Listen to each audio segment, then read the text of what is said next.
Bana fachi beton asengi na bino bona na archive news télévision chaîne na bino sika ya mwana mboka na bino mwana jeune aza trop jeune bokar moko kwa sali chaîne na ye asengi na bino nyonso ba intellectuel bana yikini bana star bana yese bana kanko bana kanchachi bana lemba bola na chaîne na bino ya mwana bino ani Africa ni archive news télévision la chaîne na bino ya to ya bateau bazana mayele on va comprendre l'état des deux animaux. Si on comprend l'état des droits, pour la chaîne wana ti. Il faut que comprendre que l'état des droits est allé bouiller la chaîne wana. Et sinon merci. Est-ce qu'ils en ont besoin pour les éléments qu'il a cités là-dessus? Moi je pense même la Constitution est claire. Pourquoi chercher à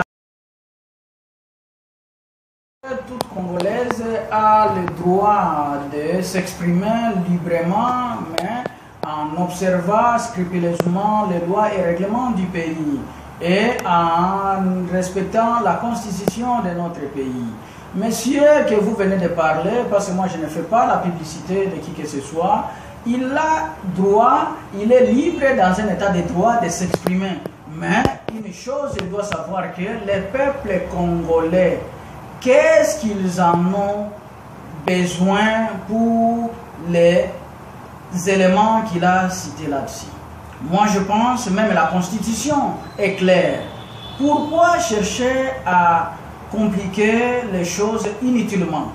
Et pourquoi chercher à énerver le peuple congolais? Parce que le peuple congolais aspire à un mode de vie, à une vie paisible, une vie où on s'occupe de la hausse du prix des denrées alimentaires, l'électricité, l'eau et ainsi de suite. Les paiements des militaires et policiers, les enseignants, les fonctionnaires de l'État, comment améliorer leurs conditions de vie et ne pas vouloir énerver cette population qui a longtemps souffert. Moi, je pense que ce monsieur-là, il est libre de s'exprimer, mais en respectant la volonté du peuple congolais. Parce que le président de la République, Félix Antoine Tshisekedi Tshilombo, se bat jour et nuit pour améliorer les conditions de vie du peuple congolais. Et le peuple congolais n'a pas besoin de cette distraction inutile. Mais quand ce n'est pas ça qui compte, allez poser la question au peuple congolais, ils vous diront que c'est des pires distractions. Mais moi je pense que leur position n'engage que leur conception. Moi j'ai toujours dit au peuple congolais de se méfier de tous ceux qui cherchent à distraire le peuple congolais, parce que ce n'est pas leur proposition, ce n'est pas en cherchant la destitution du président de la République qui va changer le vécu quotidien du peuple congolais. Ce n'est pas en déstabilisant les institutions de l'État qui va faire la fierté du peuple congolais.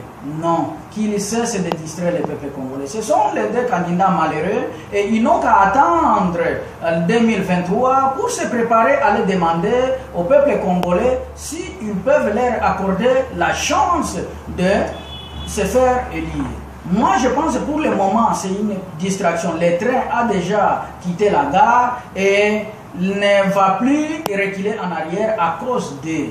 Ils n'ont qu'à se reposer, ils n'ont qu'à poser des actes dignes des hommes d'État pour aider le président de la République à réussir son mandat et non de distraire avec des propositions qui ne cadrent pas avec la volonté du souverain primaire. Je pense que cette question est bien posée et je ne peux que vous dire ceci.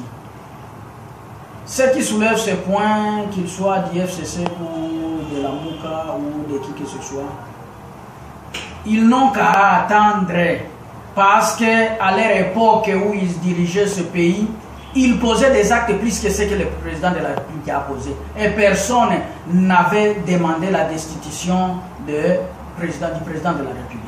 Moi, je pense que le peuple congolais en a marre de ces stratégies qui cherchent toujours à déstabiliser le pays.